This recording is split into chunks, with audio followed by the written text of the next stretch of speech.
already have my dark purple and white on here. Now, I don't know if you can see this. This is my pattern. I've written out how many threads for purple, white, and this one I'm calling lavender. So there aren't that many lavender. There's only a total of 10 in each repeat of the pattern. So with these, what I've done is I've looped it around just so it holds on and doesn't fall on the floor. And since this is for the entire width of the loom, I'm going to do it right here.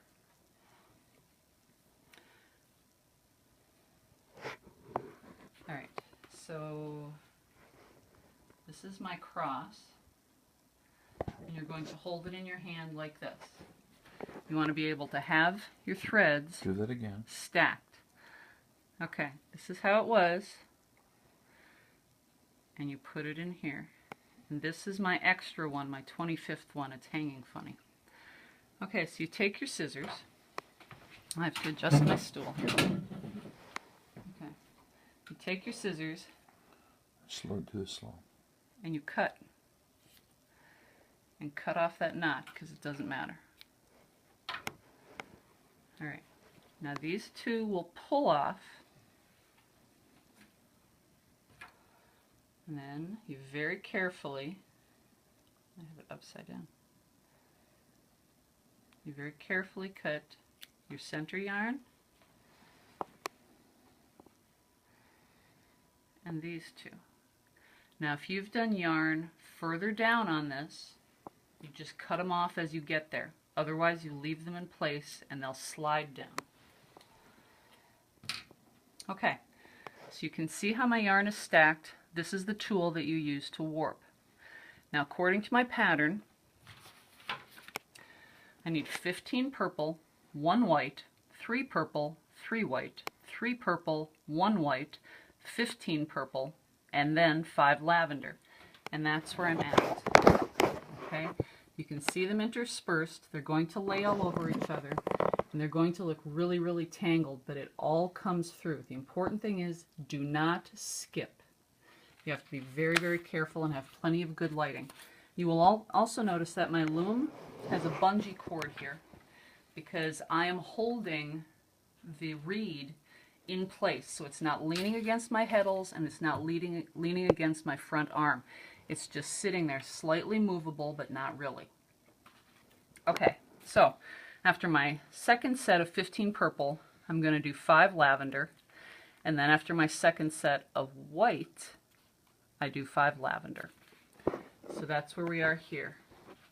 And again, you can look at the picture of the plaid to see exactly where I'm at. So the way that this is leaning, you pull off that top set of 3 threads. You reach behind the reed. Can you see under my arm? And you pull it through. I pull it through a long ways because I don't want it to accidentally come out. We're going to do a couple on this side, you doing that, and then we'll do the other side. Okay. Alright, so here's your second one. You don't have to be quick at this. I've seen videos of people who can completely manipulate this with their hands here. They do all this one-handed. I can't do that. I do this very slow and methodically, and I've only once had a threading error. Okay, and as you do that, just pull it through and keep your yarn where it's most comfortable for you so that you don't pull it out accidentally. Okay. Okay, here's number 3. I'm sorry, that's number 4. I have 4 through there, and then 5. And you're constantly double checking your pattern, making sure you haven't miscounted, because if you've miscounted, you've got to fix it right now. Okay, so here you can see my pattern. I've got 15 purple, 1 white, 3 purple, 3 white, 3 purple, 1 white, 15 purple. Okay? Then here we have the 5 lavender that I just put in.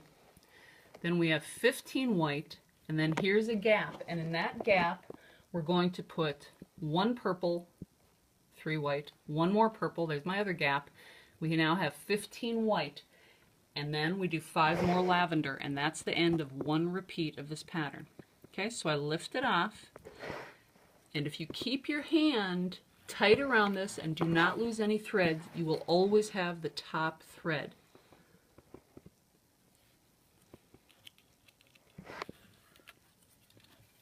And remember, if you make an error, it's got to be fixed. You can't fudge it. Slow. You can't pretend it isn't there because it's really obvious.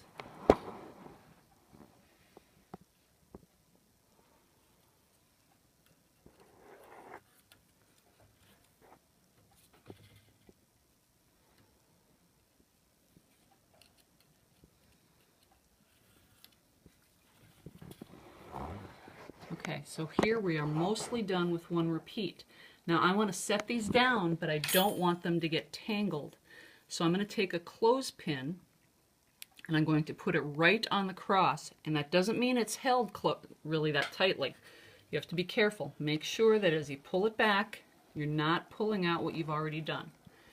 And you take that cross, and I'm going to very carefully lay it to the side. You can see I've got 2 threads from white here because I miscounted. I have to put those in the next place. So here's my lavender, and that's sitting there, and it's not going to be bothered.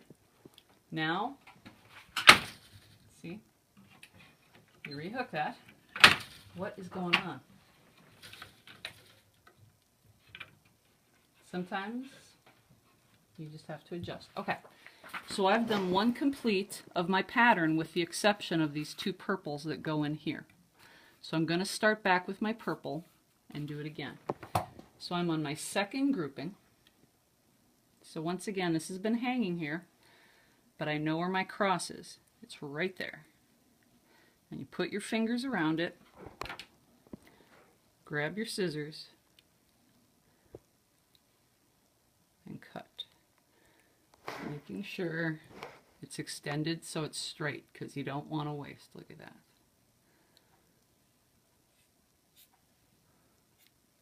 Okay? And then you pull off these 2. And you cut the one on the cross.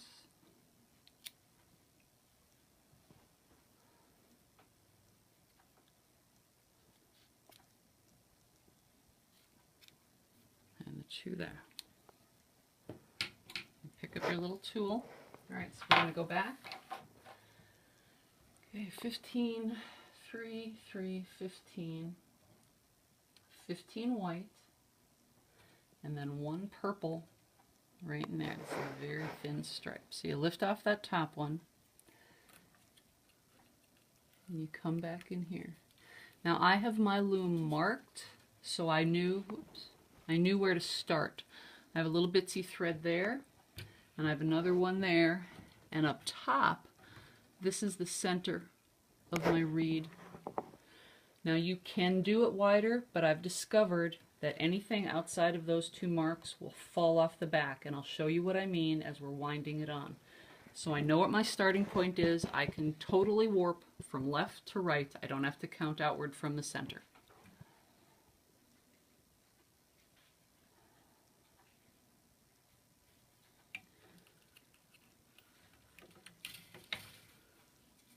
Okay, and now I'm going to start my pattern repeat with my 15. So when we come back, all of these will be filled in, and then I'll show you how to put them through the heddles in the back and then wind it on